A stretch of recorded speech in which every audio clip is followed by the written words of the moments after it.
Psalms chapter 5 verses 4 and 5 and 6. The boastful shall not stand before your eyes. You hate all evildoers. You destroy those who speak lies.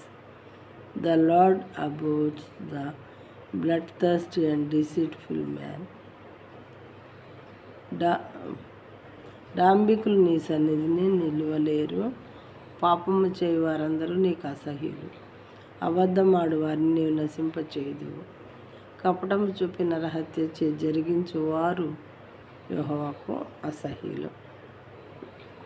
ఆయనకి ఇష్టం లేనటువంటి characters ఇవన్నీ కూడా దేవునికి ఇష్టం లేనటువంటి క్యారెక్టర్స్ అన్నమాట.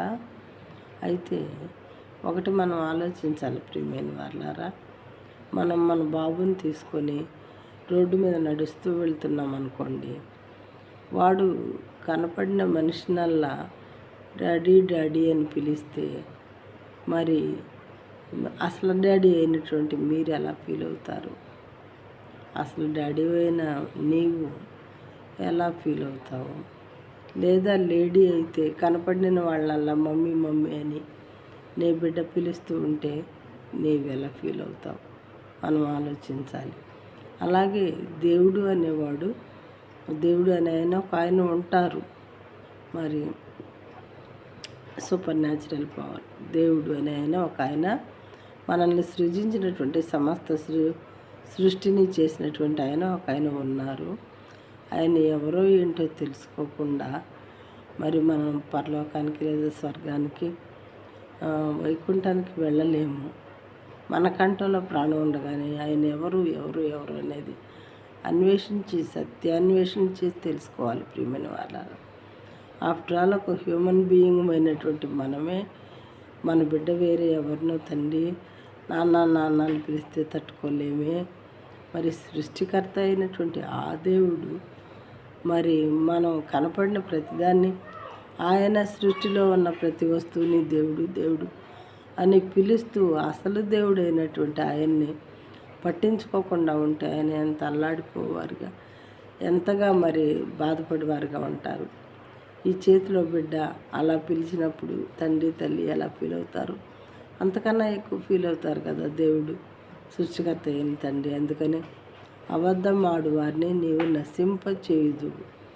మన నాలుకలన్నీ పొద్దున్నేస్తే ఏదో ఒక అబద్ధం చెప్తూనే ఉంటాయి.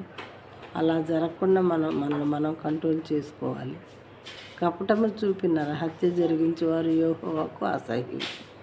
ఇలాంటి వాళ్ళు కూడా ఉన్నారని అర్థం, లేకపోతే వాక్యం చెప్పదు, వాక్యంలో ఇలా చెప్పబడదు. కపటాన్ని చూపించి నరహత్య జరిగించి రకరకాల మాటలు చెప్పి తీసుకొని వెళ్ళి నరహత్య జరిగించేవారు దేవునికి అసహ్యులు అంట. యెహోవా దేవునికి అసహ్యులు. ఏ దేవునికి అనేది చక్కగా పేరుంది ఇక్కడ. అలాంటి అసహించుకునే దేవుడు ఒక ఆయన ఉన్నారు. ఆయన పేరు యెహోవా. మరి డాంబికులు ఆయన సన్నిధిలో నిలవలేరు. పాపం చేయవారందరూ నీకు అసహ్యులు. ఏ రకమైన పాపం అనేది రకరకాలుగా ఉంటుంది లోకంలో. మరి మాటల ద్వారా పాపం చేస్తూ ఉంటాం, ఆలోచన ద్వారా పాపం చేస్తూ ఉంటాం, క్రియల ద్వారా పాపం చేస్తూ ఉంటాము. వీటిలో ఏది మన దగ్గర రాకుండా పొద్దున్న లేచిన దగ్గర నుండి రాత్రి పడుకునే వరకు మనమే ఇది మంచిదా కాదా అని ఆలోచించి ఆచితూచి అడుగులు వేయవారుగా ఉంటే పాపానికి మనం దూరంగా ఉంటాము.